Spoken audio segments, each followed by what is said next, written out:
Hello, my dear friends. How are you doing? Hope you are having an amazing day and not having to deal with drama. Ready for new stories I have for you today? Let's go to the first one. And don't forget to listen to the end of the story, guys, to hear my insights. Enjoy the stories. And don't forget to like and subscribe. And of course, don't forget to leave a comment. I, 41 female, have 2 kids with a friend we'll call Mark, 41 male. Mark and I were best friends for 20 years. Occasionally, we got together when we both happened to be single. We were never a couple, as we had different visions of marriage and relationships. I got pregnant with twin girls. While unplanned, we were delighted and excited about becoming co-parents. We moved into the same apartment building and became neighbors. Our co-parenting went exceptionally well. We agreed on everything when it came to raising our babies and had literally no issues we couldn't work through. When they were infants, we stayed at each other's apartments and took on the work together. As the babies became toddlers, we had an even 50-50 share and worked with each other on job schedules, social commitments, etc. I have a sister we'll call Regina, 35 female, who lives 4 provinces away. We have never gotten along well. She was always the mean girl in high school, while I was always awkward, and she never let me forget that. I was reminded all the time that I dressed weird or looked awkward, and that everyone was judging me. Meanwhile, she would steal the very clothes and accessories she made fun of me for, saying things like, "You can't wear this, but I can." When I moved out of our childhood house, I distanced myself from her. She moved 4 provinces away and started dating her boyfriend, 35 male, who we'll call Joey. They have since had a daughter, 5, and another baby, maybe 4 months. This past Christmas, my world was turned upside down. On Boxing Day, 2 hours before Mark was scheduled to be off work for the rest of the holidays, there was a workplace accident. Mark was involved and rushed to hospital. I got a call 30 minutes later that he could not be saved. He had passed away. I still can't quite believe that it happened, and I replay that awful phone call in my head every single day. A few days later, I got a call from my sister. I don't even know how she got my number, but she called to apologize for treating me so awfully, and that this tragedy made her realize there are more important things in life. I desperately needed any support I could get, so I accepted her apology. However, this was a mistake. We spoke a few times over the next few days, and her old behavior snuck back in again. I mentioned at one point that I had had a few dates with someone before Christmas and wondered if I would keep pursuing that relationship in light of everything that had happened.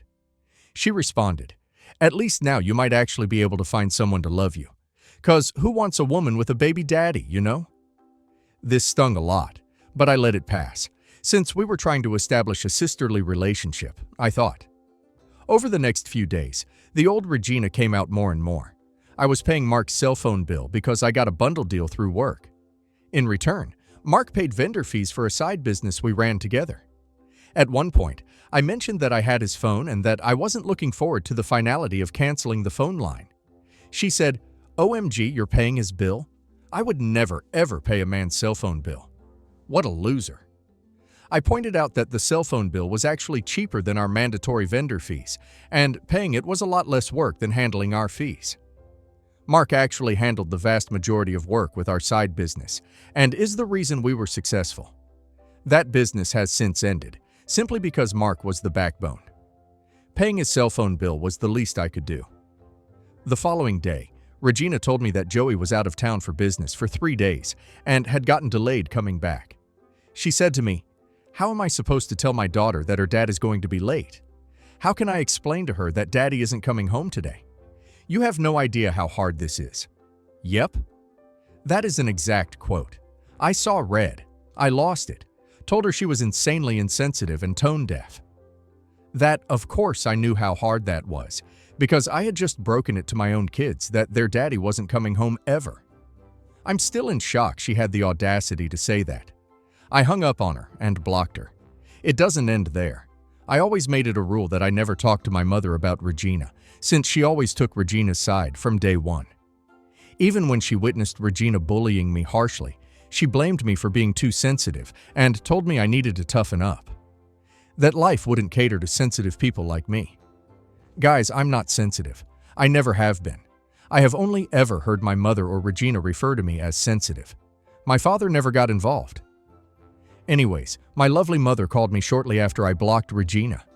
She tells me she is disappointed in me, that I know Regina can be harsh and self-centered, so I should just brush it off and forgive her.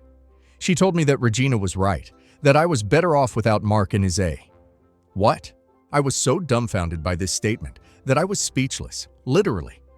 Mark was my best friend for over 20 years. He was the nicest person in my life, my absolute best friend, and treated me like a queen. I have zero idea where she got the notion that he was anything other than ideal. Once I recovered, I pushed back and told her she was wrong.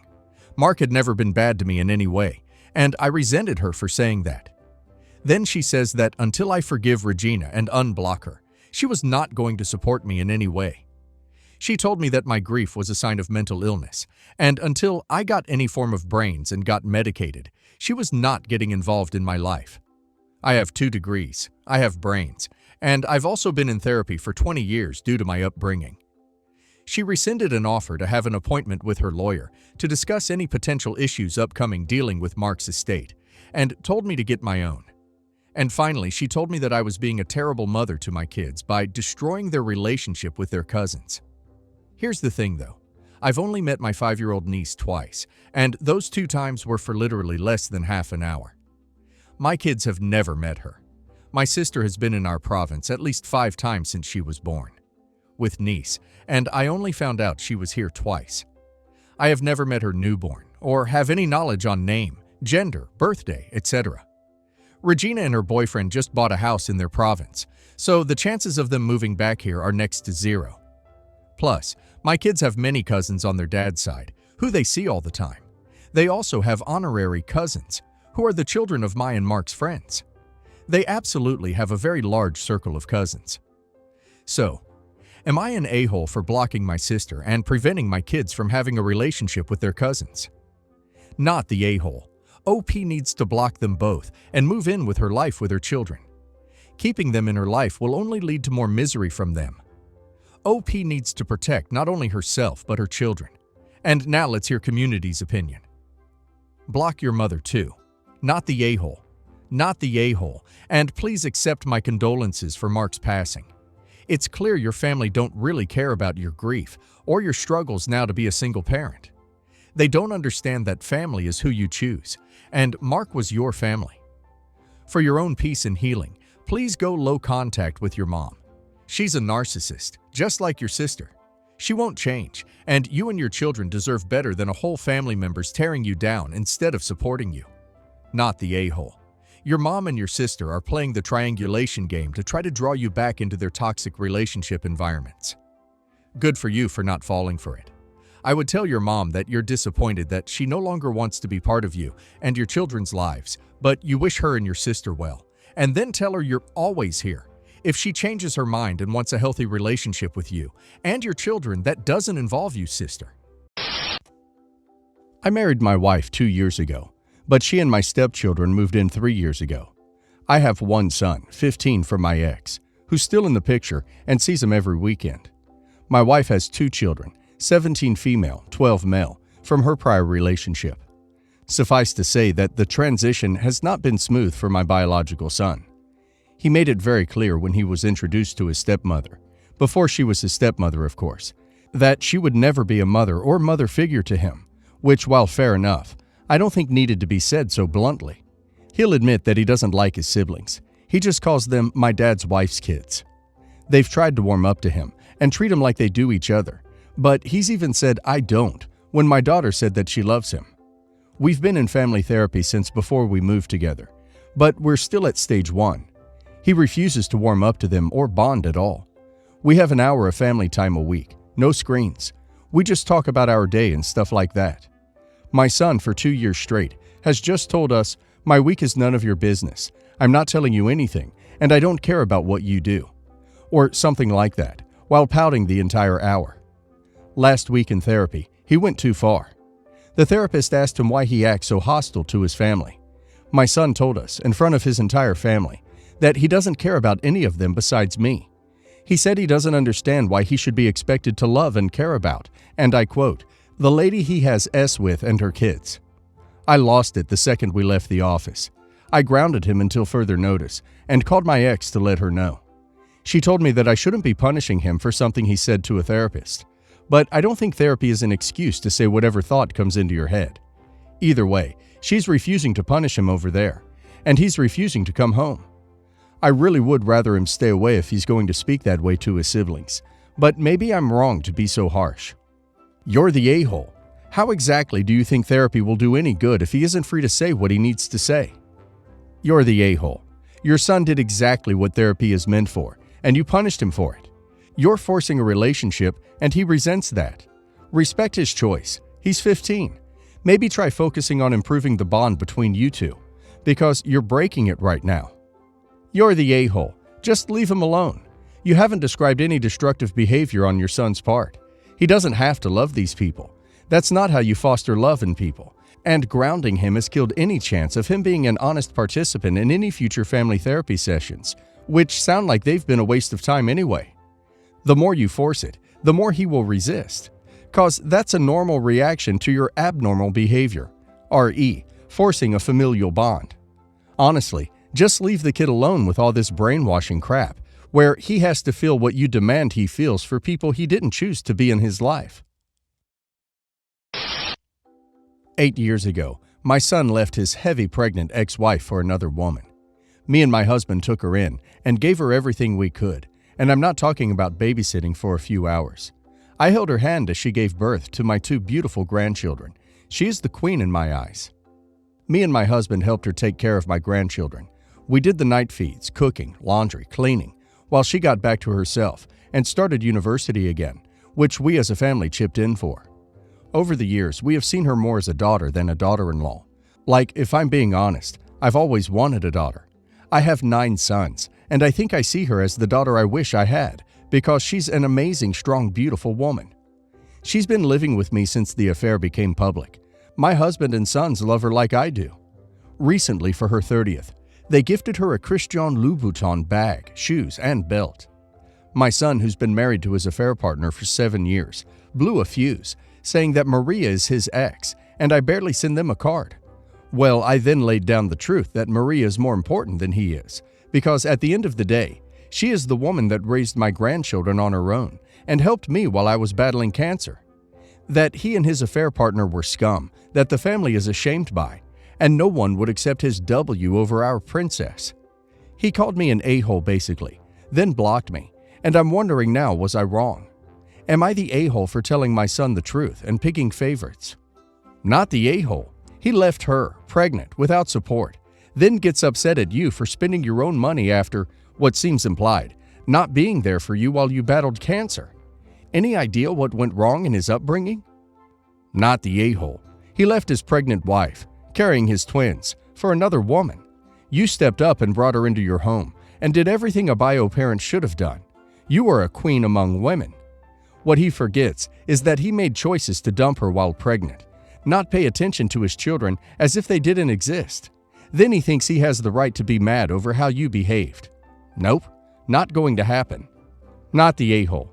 Someone who cheats on their pregnant partner, then discards her and calls her deaf child, whom they decided to never meet. Slurs, has no ground to stand on. He doesn't get to claim a victimhood he forced on his ex. You may not have phrased things politely, but if politeness hasn't worked in so many years, then perhaps plain speaking is the way to go. Definitely not the a-hole. My parents divorced when my brother, 15 male, and I, 17 male, were little. My brother and I were always close to my mom's family because they were the side who was the most involved in our lives, and they were also the kinder ones. My dad's family always made us a little uneasy and were very pushy and demanding. Mom died when I was 8, and a few days before my brother was 6. Dad was already dating his wife Rachel at that point, but we didn't meet her before Mom died. Rachel had a son and a daughter who were pretty much babies when she and Dad met. They were about 2 and 3 when my brother and I met them. After Dad and Rachel got engaged, my dad ended up estranged from his side of the family because they told him Rachel's kids would not be welcome to join their family. Rachel has no family. She was a foster kid who ended up separated from her siblings, and they didn't want to know each other as adults. Her kid's dad was out of the picture when she met my dad, and his family were not interested in the kids either. My brother and I still had our maternal family though, and we continued to be close to them. I know on more than one occasion, my dad asked them to include Rachel's kids, and when he and Rachel had our half-siblings, he asked them some more about including all of them. My maternal family and dad were never on great terms, and there was no relationship after the divorce, so they weren't exactly enthusiastic about it, but they did ask my brother and me a couple of times if we wanted to include the others. We said we wanted our time with them to be for just us, and that they weren't part of our family with them, so didn't want to add them to it. They never told Dad, but they always said no. Rachel let my brother and I know a couple of times that our grandparents had turned down the chance to spend time with her kids. I think she was hoping we would be upset or speak to them in favor of including her kids. They did try to stop my brother and me from seeing our maternal family. We both kicked up a huge fuss, and after a couple of months of being denied any contact, Dad gave in and said we'd never have a peaceful home if they kept it up. The status quo has not changed, but it bothers my dad and Rachel way more than it used to. It especially bothered them because they show up to my hockey games or my brother's football games, and because we are now making plans with our grandparents without going through Dad first. My stepsister was upset that she didn't have any grandparents for her class's grandparents play, and Rachel and Dad were talking crap about my grandparents and how they should be filling that role for them. I told them that they're not entitled to anything from my maternal grandparents, and they need to get their expectations in check after all these years, because my grandparents are doing nothing wrong. Rachel said I should care way more about my siblings than adults who choose to be a-holes to kids. She also told me I had no right to speak to her that way. Am I the a-hole? Not the a-hole. I don't even really understand this expectation from your dad and Rachel. Those are not your dad or Rachel's parents. Why would they be expected to have a relationship with their children? I don't think your grandparents are being a-holes at all. I think they are just prioritizing their relatives over strangers. And your dad and Rachel 100% should not ever limit your access to your grandparents. They are your connection to your mother, and trying to limit that is incredibly disrespectful to you, your brother, and your mom's memory. Not the a-hole. If grandparents are so important to them, your dad should repair his own relationships rather than mooch off yours. Not the a-hole. I see so many stories like that, and I keep wondering what is going on in those people's mind. At what point do you think your wife and her kids are entitled to your ex-wife's family? Reading from your post, I can imagine it's not really a subject you can communicate freely about at home with them. My boyfriend, 26 male, and his brother, 29 male, had a very aggressive relationship. His brother has problems with alcohol, and he had to pay for insurance as part of his job, and he died from drinking and falling down the stairs. Insurance paid out $260,000, split between him and his mom. Dad abandoned them. So $130,000 each. He said he didn't want the money and wanted to donate it to charity. We've been together for 3 years, and for 2 of that, I've paid the majority of the expenses. I make $90K a year, and he makes $35K. He also has credit card debt from not making enough to survive on and medical debt. I pay $2,000 of our $2,600 rent, most of the food costs so he can pay off debt. I will admit, I feel like he can do better, but with his bad upbringing and crappy family, I try to be gentle about nagging him, and he hasn't made any areas of improvement. I've worked hard to get new jobs and increase my salary, and he hasn't, which hurts because I work a lot, 9 to 11 hours a day, while it seems like he gets to follow his passion. He teaches kids gymnastics, which doesn't pay well. I'm an engineer, and it feels like I'm doing all of the work keeping us afloat. So when he got the money, I said we should buy an apartment, or use it to pay off his debt, or save it or something. But he wants to donate it, and I'm really hurt because he doesn't care that by doing that, I'm forced to keep working harder and harder to support us. Especially because our rent got, legally, increased to $2,900. And so if we re-sign for the place, almost half of my money is going to rent. I tried to explain it that we need the money, and he can donate a portion, but he needs to take care of our finances first, like I've been doing for years. But he's made that I want to make use of his brother's blood money, and accuses me of only seeing money when it's about doing the right thing. I feel like he only cares about doing the right thing while letting me do all the hard stuff, like paying all the bills and taking care of real life. His brother died almost a year ago, and he got the insurance money 6 months ago and hasn't helped out at all. I've already talked about everything I wrote above to him, and he just ignores me. Last month, I found out he donated everything to the American Cancer Society, and while it's a good cause, it doesn't help our finances. I was so angry that I'm left paying for everything, so he can feel noble. I've told him he needs to start paying half the rent and food, and I'm no longer subsidizing him. We have had many fights about this because I only buy enough food for myself, and he gets home with nothing to eat and accuses me of being selfish. He says because I make more, I should be paying what I do. But he got a lot of money, so why doesn't he pay for more things? Even his mother, who wasn't great to him, called and begged him to keep the money rather than donate it. Everyone in my life, my parents, my friends, and my sister, consider him a bum and openly ask me why I'm with him. I don't know if I can answer it positively anymore because I feel used. But am I the a-hole for insisting my boyfriend pay half of everything now that he has donated all his brother's insurance money? Do you want outside permission to dump him? Boom, done and granted. Break up with him. Not the a-hole. Anyone who gets money like that and gives it away when they have actual responsibilities is no one to continue making a life with. Bail, flee, scurry, abandon ship. Save yourself, your sanity and money. Not the a-hole. Do not re-sign that lease. Tell him that if he wants to make major financial decisions on his own, then he can cover his major financial expenses on his own. Not the a-hole. And this guy has shown you that he doesn't care about your shared future as a couple. Yes, he is grieving. Yes, he probably can't face using that money due to where it came from. But he cannot then, in the same breath, mooch off you. Your suggestion was sensible. Donate some, pay off debt, and then contribute fairly to the household.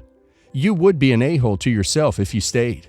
This isn't fair to you, and you'd have an easier time looking after only yourself rather than both of you. Side note, do not buy a property together when you aren't married, unless you have a very clear contract for what happens in the event of a split. My sister, 33 female, and I, 31 female, both have a 10-year-old each. My niece is Zoe, and my son is Cole. Zoe and Cole are very close. Zoe's dad was my childhood best friend. He and my sister got married a couple of years before Zoe was born, and he died when she was 4 weeks old. After that, my sister needed help, so I had Zoe with me during the day, because I was home while my boyfriend at the time, and now husband, worked. So Cole and Zoe have grown up very close and are like siblings more than cousins. The name Ruby has been brought up a few times over the years. Cole told me Ruby was really mean to one of the kids in his friend group. Another time I heard from Cole and Zoe that Ruby got into trouble for pouring water over a bunch of kids' lunches, including theirs.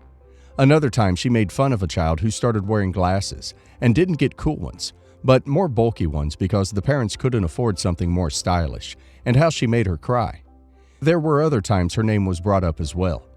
About 2 years ago, my sister mentioned she was dating someone and said she didn't know if it was serious or not. Then a year ago, she introduced him to everyone and his daughter, Ruby. My sister remarried 4 months after introducing them to everyone. Zoe and Cole were not happy. Ruby wasn't happy either, but wasn't saying anything to me about it directly. My sister was aware of the issues with Ruby and the fact that there were some long-standing bad feelings there. She was not deterred by this, and instead, she tried to pretend they were all new to each other and attempted to get Zoe and Cole to include Ruby in their play, and for them to be the three musketeers instead of 2 peas in a pod. Zoe told her mom it was never going to happen and that Ruby doesn't belong in the family. She got punished harshly for that. Cole told my sister he didn't like Ruby, and just because she was Ruby's stepmom now, it didn't change anything. My sister looked for me to back her up and tell him it changed everything, but I did not. She told me I should have had her back. A few days went by, and then she told me we needed to talk, and said I needed to support getting the kids to bond together and give Ruby a chance because she has no extended family and she's having a rough time in school. I asked my sister what she meant by that. She was reluctant to say. I asked her if her husband was getting calls about how Ruby treats other kids. She didn't deny it. I told her she can't erase what Zoe and Cole think of Ruby, and she needs to accept that. That Ruby is not proven to be a friend to them, and they have more history with her being mean to others than they do with her being her stepdaughter. She said they're 10 and have so much more room to grow. I told her this is true, but you can't ask people to like someone who is mean to them and their friends. My sister said I'm being too hard on Ruby, and I'm an a-hole for defending Ruby being excluded. Am I the a-hole? Not the a-hole. Your sister and her husband need to face up and deal with Ruby and her behavioral issues before trying to force her onto Zoe and Cole. If Ruby continues on this path, she will go from being a mean little girl to being a mean adult. She obviously has issues which need addressed, and maybe a therapist could assist her. Until then, your sister needs to back off trying to force the whole happy family scenario, or the other kids are just going to dislike and resent her more. Not the a-hole. That kid is obviously mean as Doug, and I'm actually a bit taken aback that your sister is trying to downplay that. You should never force your kids to like or include someone who clearly picks on them and their friends, and I'm actually questioning your sister's intelligence for acting like that. So, your sister married the father of her and your kid's aggressor, and she shocked Pikachu face that they're not bonding? Wow, wow, wow. Not the a-hole, but your sister sure is.